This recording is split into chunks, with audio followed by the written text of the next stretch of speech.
মসজিদের ভেতরেই মেয়ে ছেলেগুলো তাদের বড় চাদরগুলোকে ধরে মাঝখানে এমনি করে আঙুল দিয়ে ধরে ফটফট ফটফট করে তাকে ফেড়ে দু টুকরা করে দিয়ে এক টুকরা দিয়ে নিজের মাথাটাকে বেঁধে নিল, আর আরেকটা টুকরা তাদের গলার সামনে তাদের বুকের সামনে তারা ঝুলিয়ে নিল।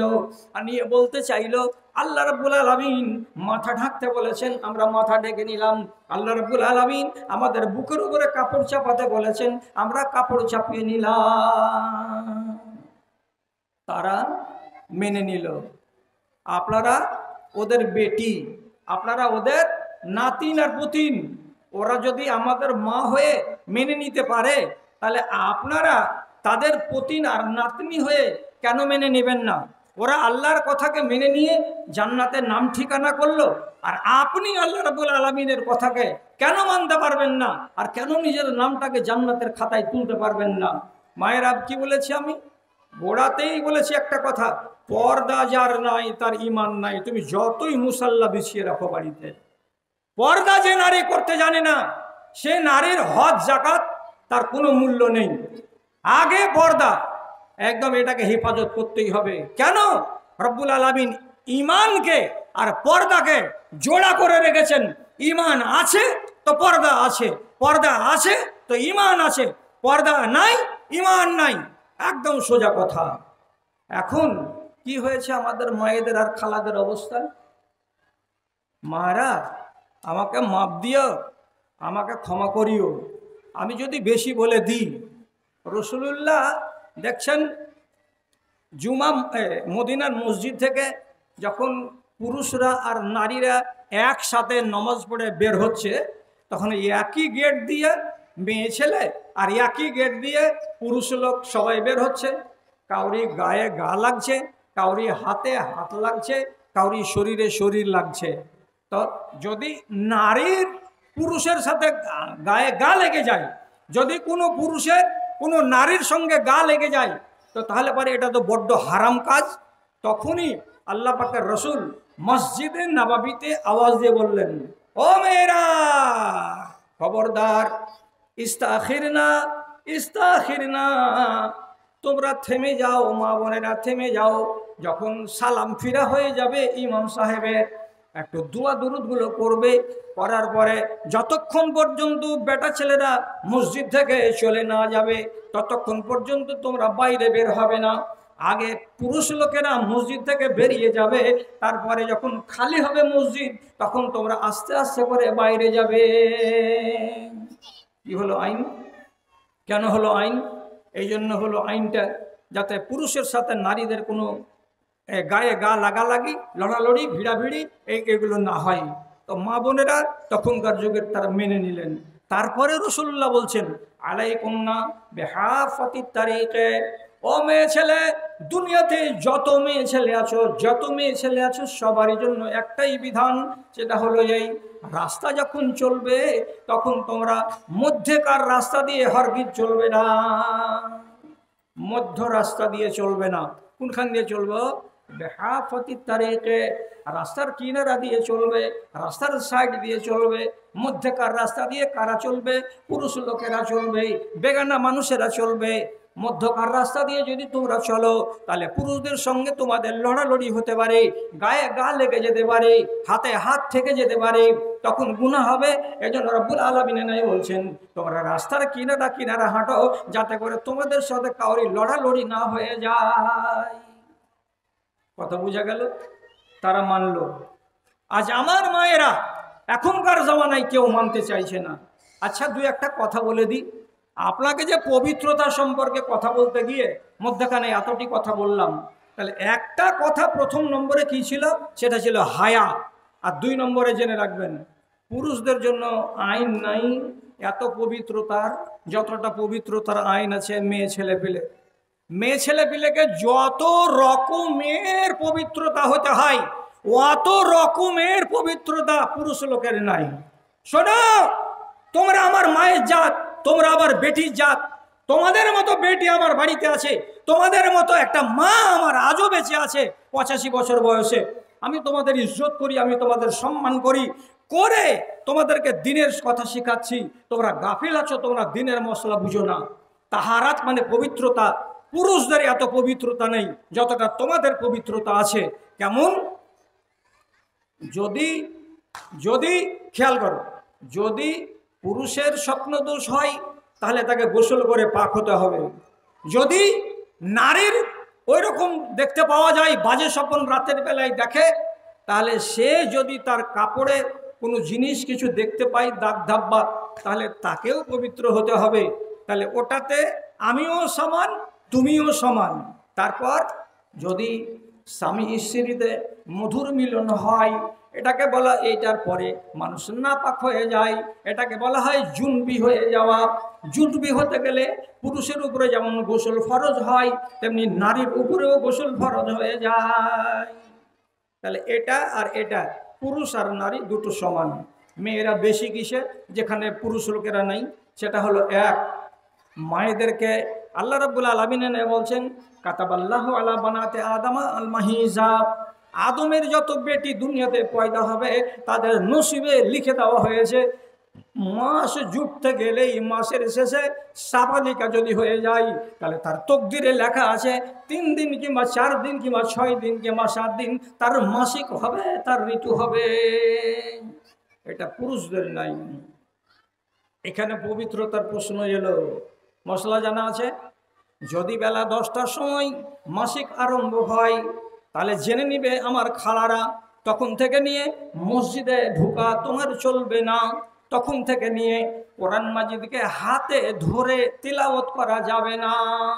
তখন থেকে নিয়ে তুমি যদি দুয়াগুলোকে মুখস্থ বলো, কোরআনের দুয়া সেগুলো বলা যায়, কিন্তু কোরআন মাজিদকে একদিক থেকে তিলাওয়াত করা যাবে না। ওই অবস্থায়, মানে মাসিকের অবস্থায় তুমি যদি হজে যাও, মসজিদে কাবার প্রাঙ্গণে যাওয়া যাবে না, তোয়াফ করা যাবে না, মানা। তারপর তোমরা যেটা জানো না সেটা শিখো, পাক হতে হবে। তাহারাত কীরকম পাক? 4টা দিন গত হলো, হওয়ার পরে কোনো মা যদি বলে, কোনো দিদি যদি বলে, কোনো খালা যদি বলে, 4 দিন পরে রাত্রি 11টার সময় আমি পরিষ্কার হয়ে গেছি, আমার আর ওই রকম কোনো লক্ষণ দেখতে পাওয়া যায় না, এই মনে করে এসে যদি ফজরের নামাজ পড়ে নাই, তাহলে আল্লাহর কসম খেয়ে বলছি দিদি রে, আল্লাহর কসম খেয়ে বলছি মা রে, ফজরের নামাজ তোমার আদায় হবে না। কেন? যেই নারী যখনই তাকে মাসিক থেকে পাক হলো, যখনই তার মাসিকটা বন্ধ হলো, তখনই তার উপরে একটা গোসল ফরজ হয়ে গেল। গোসলটা যদি রাত্রি 11টাতেও হয় তখনও করতে হবে, গোসলটা যদি রাত্রি 12টাতেও হয় তখনও করতে হবে, গোসলটা যদি ফজরের আগে হয় তখনও করতে হবে। তারপরে তোমাকে ফরজ নামাজ পড়তে হবে। আর তুমি যদি বলো এশারের টাইমে আমি পাক হয়ে গেছি, আমি রাতের বেলায় গোসল করব না, আগামীকাল সকাল 10টার সময় গোসল করব, তো মাঝখানে ফজরের নামাজটা আমি পড়ে নিব, জীবনে কোনো দিন পড়বে না। গোসল করার আগে তোমার নামাজ হবে না, জেনে রাখো। আগে গোসল, তারপরে তোমার নামাজ। তারপর আর একটা আল্লাহ রাব্বুল আলামিন তোমাদেরকে কানুন দিয়েছেন, সেটা কি? উলাতুল আহমালে আন ইয়াজানা হামালাহুন্না। তোমার পেটের ভিতরে আল্লাহ রাব্বুল আলামিন তোমার আওলাদ দান করবেন। এই আওলাদ দুনিয়াটাকে আবাদ করবে, তোমাদের স্বামী এবং স্ত্রীর চোখটাকে জোড়াবে। এই জন্য সারা দুনিয়ার মায়ের কোলে আল্লাহ রাব্বুল আলামিন সন্তান দিয়ে থাকেন, সন্তান দান করা হয়। সন্তান পেলে ঠিক আছে, সন্তান যখন পাবে, তো যখনই সন্তান ভূমিষ্ঠ হবে, আমি আগেই বলেছি তোমরা আমার মায়ের জাত, তোমরা আমার বেটির জাত, তোমাদের লাজ লজ্জাকে সামনে রেখে আমি কথা বলছি, শুধু শিখাবার উদ্দেশ্যে। কেন? তুমি যদি না শিখো, না জানো, তাহলে তোমার ইবাদত অনেক নষ্ট হয়ে যেতে পারে। কি করতে হয়? বাচ্চা ভূমিষ্ঠ হলো বেলা 10টার সময়, বেলা 11টার সময়, আজকে বেলা 10টার সময় যদি বাচ্চা ভূমিষ্ঠ হয়, তাহলে তোমার শরীরটাকে পাক হতে ন্যূনতম পক্ষে 8 দিন কিংবা 10 দিন সময় লাগবে। বর্তমান জমানায় যদি ট্যাবলেট খাও, ইনজেকশন করো, তাহলে পরে হয়তো 7 দিনে তুমি পাক হয়ে যেতে পারো, 8 দিনে তোমার পরিষ্কার হয়ে যেতে পারে শরীরটা। কিন্তু হাজার মা আছে দুনিয়াতে যারা এত জরুরি ট্যাবলেট খায় না, ওষুধ খায় না, তো তাহলে বাচ্চা জন্ম দেওয়ার পর থেকে এই মা যে সময়টা কাটাবে এই সময়টাকে বলা হয় নেফাসের কাল। নেফাসের কাল মানে বাচ্চা প্রসব করার পরের সময় বা কাল। এই সময়টা কতদিন? কতদিন সময়টা? 8 দিন হতে পারে, 20 দিন হতে পারে, 30 দিন হতে পারে, 40 দিন পর্যন্ত হতে পারে। যতদিন তুমি পরিষ্কার না হবে ততদিন এর মাঝখানে তোমার নামাজ পড়া চলবে না, তোমার তিলাওয়াত করা এইভাবে কোরআন পড়া চলবে না, তুমি রোজা রাখতে পাবে না। এগুলো রব্বুল আলামিন তোমাকে ছাড় দিয়েছেন যতদিন পর্যন্ত তুমি পরিষ্কার না হয়ে যাও, যতদিন তুমি পাক না হয়ে যাও। এইবার কেউ যদি বলে আমি 30 দিন হয়ে গেল, আমি এখনো পাক হতে পারিনি, তুমি নামাজ পড়িও না। কেউ যদি বলে 25 দিনের দিন একটু ভালো লাগলো, 26 দিনের দিন নিয়াত করলাম যে আজ থেকে নামাজ শুরু করব, আবার দেখছি রাতের বেলা থেকে অল্প অল্প পরিমাণে কিছু কিছু ব্লাড, কিছু কিছু খুন চলে আসছে, তাহলে আবার তোমাকে থামতে হবে। তার মানে তুমি এখনো পরিষ্কার হওনি। ঘাটা দেখতে হবে কতদিন? 40 দিন। 40 দিন তোমার ঘাটা দেখা মানে কি? তোমার মাপ, নমাজ নেই, রোজা নেই, হজ নেই, জাকাত নেই, এগুলো তো তোমার ভিতরে, তোমাকে কিছু করতে হবে, নমাজ রোজা সব বাদ। এবার 41 দিন হয়ে গেল, তুমি পরিষ্কার হতে পারলে না। তো যদি পরিষ্কার হতে না পারো তাহলে কি কানুন? এবার কানুন হলো এই, এটা হলো তোমার রোগ। আল্লাহ তাআলা ছাড় দিলেন কদিন? তো 40 দিন। এর ভেতরে তুমি পাক হতে পারলে না, তাহলে 40 দিনের দিন তোমাকে পবিত্র হওয়ার জন্য একটা গোসল নিতে হবে। আর গোসলটা করার পরে তোমাকে যথারীতি নামাজ পড়তে হবে, কোরআন তেলাওয়াত করতে হবে, যেটা ইচ্ছা সেটাই তুমি করতে পারবে। কেন? যে এখন তুমি যদি বলো আমি পাক হইনি, আমি পরিষ্কার হইনি, তবে নামাজ কেন পড়বো? তাহলে জেনে নিতে হবে 40 দিনের পরেও যদি এগুলো জারি থাকে, যদি ব্লিডিংটা বন্ধ না হয়, তাহলে এটাকে বলা হয় নেফাসের রোগ। এটা হলো তোমার রোগ। এই রোগ থেকে তোমাকে আল্লাহ রাব্বুল আলামিন ছাড় দিয়েছেন। এখন তোমার সব কিছু জায়েজ হয়ে গেছে, একটাও জিনিস তোমার জন্য আর বাধা নয়। কিন্তু 40 দিনের আগে সব নিষেধ, সব নিষেধ। কোনো যতগুলো হালাল কাজ ছিল তোমার জন্য সেগুলো করা চলবে না। তাহলে এটা একটা বিধান হলো। আর আর একটা বিধান, এটা বিধান পুরুষদের জন্য নয়। কোনো পুরুষকে রব্বুল আলামিন এটা বিধানের সঙ্গে জড়াননি, শুধু মায়েদেরকে জড়িয়ে দিয়েছেন। আর একটা বিধান হলো এই, আল্লাহ আদমের বেটিদের কপালে লিখে রেখেছেন মাসিক হওয়া। এই মাসিকটা কাউরি নসিবে আল্লাহ তাআলা, যারা খুব ভাগ্যবতী মেয়ে ছেলে তাদের জন্য লিখেছেন 3 দিন, কাউরির জন্য আল্লাহ তাআলা লিখেছেন 4 দিন, কাউরির জন্য আল্লাহ তাআলা লিখেছেন 6 দিন। আবার কত কত মেয়ে ছেলে দুনিয়াতে আছে যাদের নসিবটা একটু গোলমেলে, তারাকে আল্লাহ তাআলা দিয়ে দিয়েছেন 10 দিন। 10 দিন পর্যন্ত সেই মাকে, সেই বোনকে, সেই মহিলাকে কষ্ট করতে হয় এবং ওই ওই অবস্থাতে তাকে অনেক রকমের যন্ত্রণা ভোগ করতে হয়। এইবার যদি কোনো মা, যদি কোনো দিদি, যদি কোনো বোন বলে আমার অভ্যাস হলো 6 দিন ঋতু হওয়া, কিন্তু আজকে 7 দিনের দিন দেখছি পরিষ্কার হয়নি, আজকে 8 দিনের দিন দেখছি পরিষ্কার হতে পারিনি, আজকে 9 দিন হয়ে গেল দেখছি পরিষ্কার হতে পারিনি, তাহলে কি করব আমি? আমার করার কি আছে? কি করতে হবে? আর একজন মেয়ে ছেলে বলছে 5ম দিনের দিন পরিষ্কার হয়ে গেলাম, মনে মনে ভাবলাম নামাজ ধরব, 6 দিনের দিন সন্ধ্যাবেলায় দেখছি আবার কিছুটা ব্লিডিং চলে এসেছে, তাহলে কেমন হলো? আমি তো পাক হইনি। তারপরে একটা রাত এই অবস্থায় কেটে গেল, 7 দিনের দিন সারা দিন ভালো গেল, 8 দিনের দিন আবার দেখছি একটু গন্ডগোল হয়ে গেছে। কি করা যায়? আমার জন্য কি বিধান হবে? তার জন্য ওই সমস্ত মায়েদেরকে বলছি, খবরদার খবরদার খবরদার, হিসেবটা শিখে রাখো। তোমার যদি নিয়ম থাকে 6 দিন, তাহলে তোমাকে ছাড় দেওয়া হয়েছে 10 দিন। তোমার যদি নিয়ম থাকে 4 দিন, তোমাকে ছাড় দেওয়া হয়েছে 10 দিন। 1 দিন, 2 দিন, 3 দিন, 4 দিন করে করে করে করে তোমার নিয়মের দিনগুলোকে পার করে দাও। পার করে দেওয়ার পরে যেদিন তোমার 10 দিন পুরা হয়ে যাবে, যেদিন তোমার 10 দিন সম্পূর্ণ হয়ে যাবে, সেই দিন তোমাকে করতে হবে কি? একটা ফরজ গোসল। দিনের বেলায় তো দিনের বেলায়, রাতের বেলায় তো রাতের বেলায়। ফরজ গোসলটা করে নিয়ে তোমাকে এবার নামাজ আরম্ভ করে দিতে হবে। তুমি বলবে মৌলানা সাহেব আমি যে এখনো পরিষ্কার হইনি, এখনো যে আমি প্যাম্পাস পরে আছি, এখনো যে আমি মফসল কাপড় যেগুলো ব্যবহার করতে হয় সেগুলো ব্যবহার করে রেখেছি, আমি কেমন করে নামাজ পড়বো? মায়েরা, সেটার নাম হলো রোগ। রোগটার নাম হলো ইস্তেহাজা। যাকে ইস্তেহাজার রোগ হবে ওই নারীকে 10 দিন ছাড় দেওয়া হবে, আর 10 দিনের পরে আর তাকে ছাড় দেওয়া হবে না। যেই হালাতেই আছো সেই হালাতেই তোমাকে নামাজ চালিয়ে যেতে হবে, ওই হালাতেই তোমাকে রোজা চালিয়ে যেতে হবে, আর ওই হালাতেই তুমি তোমার নিজের স্বামীর পিছনে যদি যাও তাহলে আল্লাহ রাব্বুল আলামিন তোমাকে নিষেধ করবে না। এই হলো বিধান।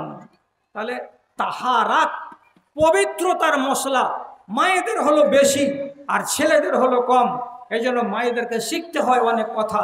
ওপেন এটা মজলিসটা খোলামেলা, যদি ছোটোখাটো মজলিস হয় আর মা বোনেরা শান্ত শিষ্ট চিত্তে শুনে তাহলে আরও অনেকগুলো মশলা ছিল সেগুলো বলা দরকার, কিন্তু এতগুলো কথা বলার মতো পরিবেশটা পাওয়া যাচ্ছে না।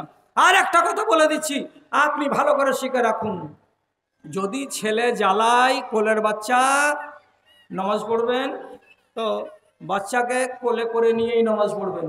শিখতে পারলেন কথা? দূরের মেয়েগুলোকে বলছে শিখতে পারলেন কথা? নিজের বাচ্চাকে কোলে করে নিয়েই নামাজ পড়বেন। নিজের বাচ্চা কোলে আছে, দাঁড়িয়ে দাঁড়িয়ে সূরা ফাতিহা পড়লেন, আর কিছু পড়লেন, তারপরে রুকু করবেন বাচ্চাকে নিয়েই, তারপরে সিজদাতে যখন যাবেন বাচ্চাটা যদি বসার বয়স হয়ে থাকে তো বসিয়ে দিবেন আর দিয়ে সিজদা করে নেবেন। যদি বাচ্চার বসার বয়স না হয়ে থাকে তো বাম হাত দিয়ে বাচ্চাকে ধরেই থাকবেন আর অমনি করে ধরেই সিজদা দিবেন, আপনার নামাজ কবুল। তারপরে আমরা যদি বেটা ছেলে ইমাম হই আর আপনি যদি বেটা ছেলের পিছন দিকে ছেলে পিলে নিয়ে নামাজে দাঁড়ান তো ইমাম সাহেবকে বলা হয়েছে, ইমাম সাহেব কেরাত ছোট করবা, এই তোমার ছেলেটাকে থামাও নাগে, এই বোতলটা তুই কার নাগে রহিমের মা, পাক মেরে ফেলতে পারিস নাকি বোতলটাকে ওখান থেকে চালিয়ে ফেল লাগে। এই শোনা না, তোরা কি বারের দিন হয়েছিলি রে? বন্ধের দিন হয়েছিলি নাকি? হ্যাঁ, যেদিন ভারত বন্ধ ছিল সেদিন। শালা খুবই কাজিয়া করেছে ছেলে তিনটা, কিন্তু ফের বোতলটাকে কাছে করে নিয়ে এলো, ফেল ফের ফের পাক মারে ফেল। হ্যাঁ, ছেলে যদি কোলে থাকে কোলের বাচ্চাকে নিয়ে নামাজ পড়বে, কেরাতটা ছোট হবে, কুল হু আল্লাহ সূরা পড়ো আর লাইলাফে কুরাইশ পড়ো, আর কোন রকম করে রুকুতে যা ফাটাফাট 3 বার সুবহান রাব্বিয়াল আযীম দাও আর সিজদায় চলে যাও।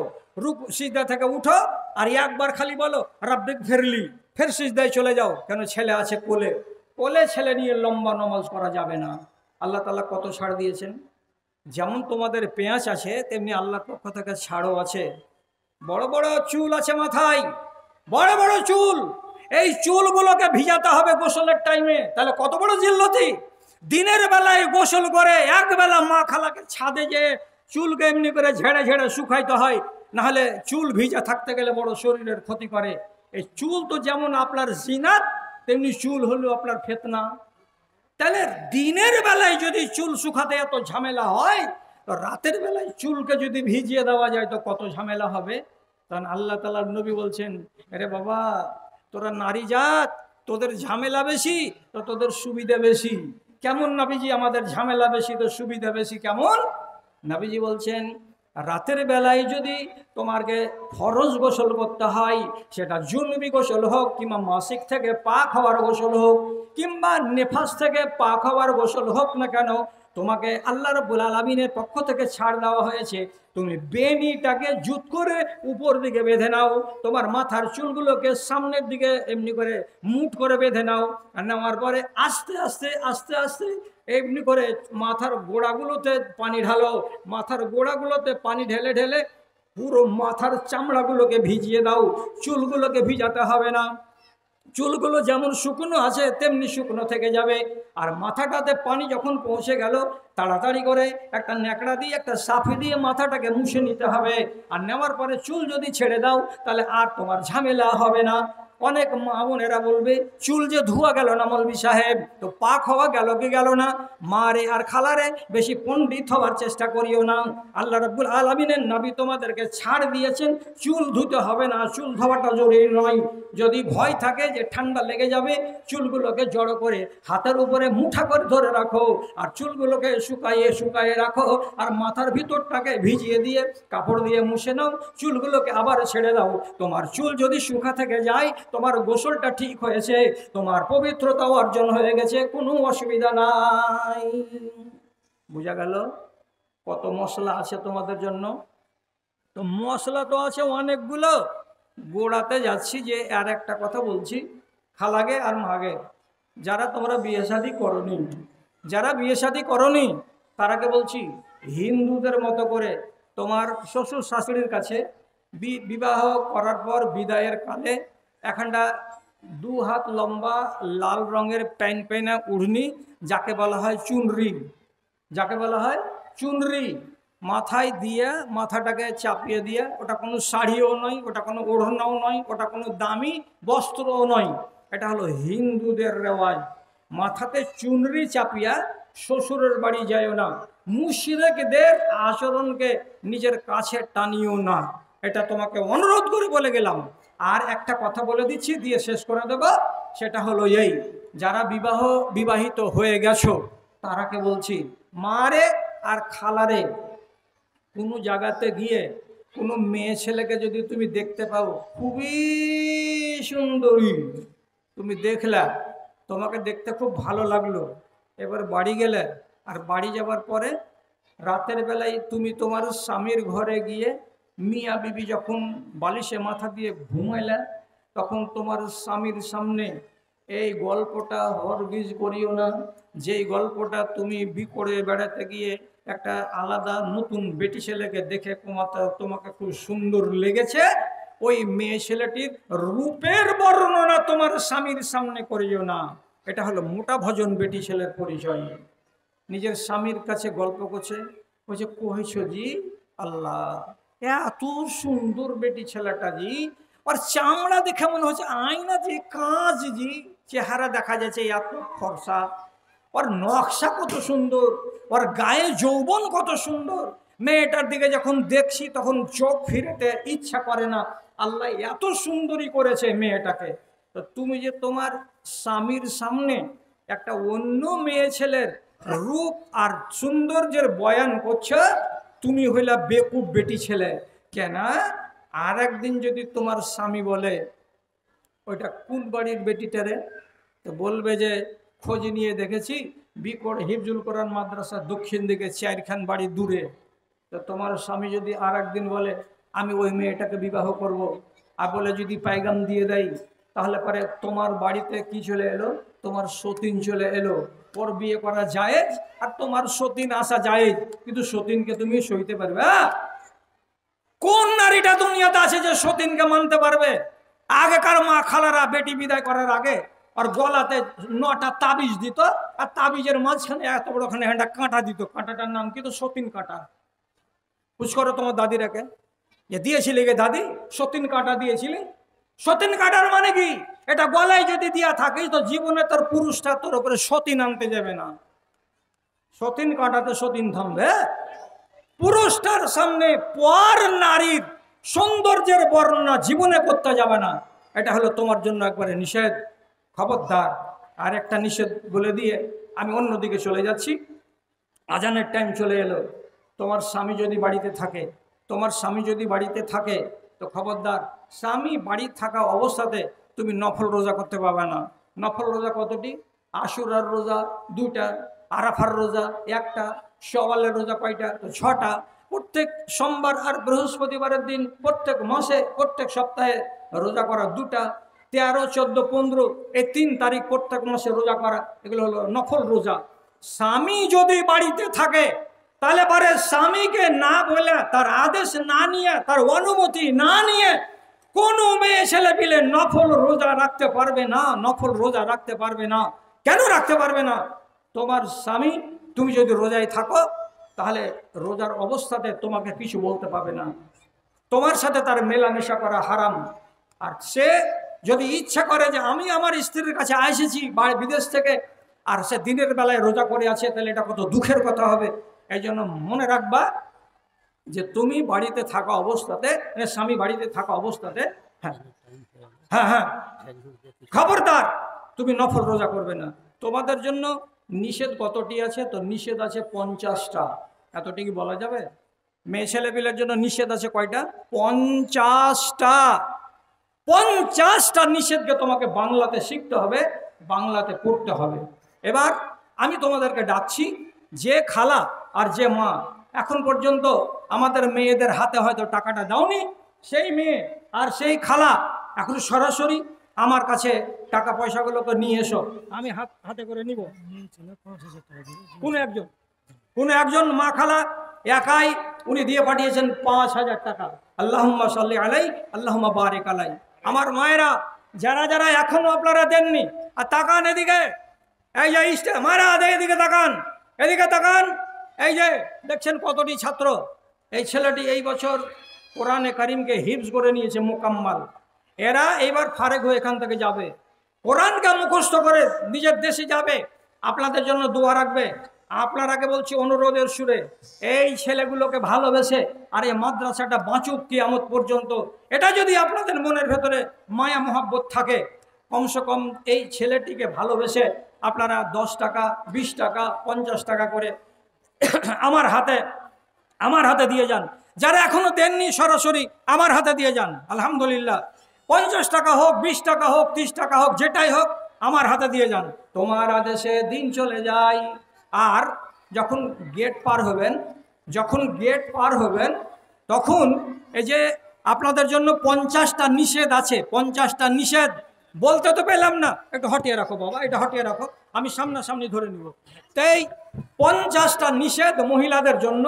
এটা যদি বাংলা পড়া মা খালা থাকো, আলহামদুলিল্লাহ, বাংলা পড়া মা খালা থাকো, তো গেটের কাছে একটা ছেলে আছে, তার কাছে একটা বই পাওয়া যাবে। 20টা টাকা দিয়ে কিতাবখানা কিনে নিয়ে যাবে। 20টা টাকা দিয়ে কিতাবখানা কিনে নিয়ে যাবে। মহিলাদের নিষিদ্ধ কাজ। বেটি হুঁশিয়ার হবে, আপনি হুঁশিয়ার হবেন, আল্লাহ আপনাকে জ্ঞান দিবে, আপনি অনেকখানি ঈমান বাড়াতে পারবেন। আলহামদুলিল্লাহ।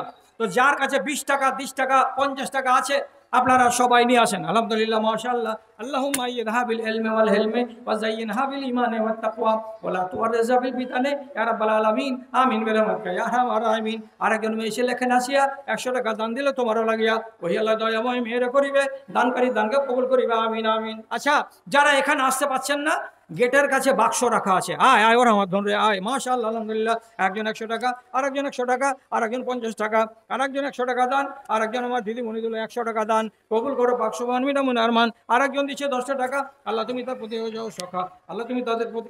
আরেকজন আমার খালা এখানে এসে 20 টাকা দিল, ইহকাল পরকাল করো মঙ্গল, রব্বানা তাকাব্বাল মিন্না ইন্নাকা আনতাস সামিউল আলিম। আমিন আমিন। আরেকজন দিয়েছে 500 টাকা, আল্লাহুম্মা সাল্লি আলাইহা, আল্লাহুম্মা বারিক আলাইহা, আল্লাহুম্মা ইযহাব বিল ইলমি ওয়াল হিলমি ওয়া যায়্যিনহা বিল ঈমানি ওয়াত তাকওয়া। আমিন আমিন। আরেকজন খালা 20 টাকা দিয়েছে দান, কবুল করো পাক সুবহান মিনামুন আরমান। আমিন আমিন।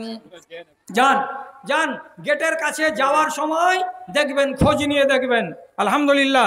আজকে জিলেবি খাবেন না, জিলেবির দোকান লাগেনি। একজন 200 টাকা, আরেকজন 210 টাকা, আরেকজন দিয়েছে 100 টাকা দান, কবুল করো পাক সুবহান মিটিয়া দাদার মনে আরমান। আমিন আমিন বিরহমাতিকা ইয়া আরহামার রাহিমিন। যারা যে মেয়ে ছেলেরা কলেজে লেখাপড়া করছো, যে মেয়ে ছেলেরা হাই মাদ্রাসাতে, হাই স্কুলে লেখাপড়া করছো, তোমাদের মতো মেয়ে ছেলেগুলোকে আরো বেশি বেশি পরিমাণে জ্ঞান অর্জন করতে হবে, শরীয়তের বিষয়ে জানতে হবে। আলহামদুলিল্লাহ। আরেকজন 50 টাকা, একজন মেয়ে ছেলে পেলে দিয়েছে 10 টাকা দান, কবুল করো পাক সুবহান মিটাও মনে আরমান। ওহি আল্লাহ দয়াময় দয়া যে করিবে, দানকারী দানকে তুমি কবুল করিবে। তাদের কেউ যদি থেকে থাকে কবর এতে তরাইয়া দিবে তুমি নিজের রহমতে। রব্বানা তাকাব্বাল মিন্না ইন্নাকা আনতাস সামিউল আলিম। আমিন আমিন। আমার মাশাআল্লাহ, আমার এক খালাজান শেষের বেলা এসে 1000 টাকা দান করেছেন। আল্লাহুম্মা সাল্লি আলাইহা, আল্লাহুম্মা বারিক আলাইহা, আল্লাহুম্মা ইযহাব বিল ইলমি ওয়াল হিলমি ওয়া যায়্যিনহা বিল ঈমানি ওয়াত তাকওয়া, রব্বানা তাকাব্বাল মিন্না ইন্নাকা আনতাস সামিউল আলিম। আমিন আমিন বিরহমাতিকা ইয়া আরহামার রাহিমিন। মাটার ঘাট বলে নেই কোনো ভেদাভেদ, অপরাধ চারিদিকে করে থই থই, প্রদীপটি হাতে নিয়ে খুঁজি আমি দাঁড়ে দাঁড়ে, হায় রে কোরআনের দুনিয়াটা কই, ইমানের দুনিয়াটা কই। হাই রে মাশাআল্লাহ আলহামদুলিল্লাহ। আমার এক বোন এখানে শেষের বেলায় 500 টাকা দান করেছেন। পরওয়ারদিগার আলম তার যারা আহলাল কবরবাসী হয়েছে আল্লাহ তুমি তাদের রুহের মাগফিরাত করো। ইন তুআযিবহুম ফাইন্নাহুম ইবাদুকা ওয়া ইন তাগফির লাহুম ফাইন্নাকা আনতাল আজিজুল হাকীম। রব্বানা তাকাব্বাল মিন্না ইন্নাকা আনতাস সামিউল আলিম।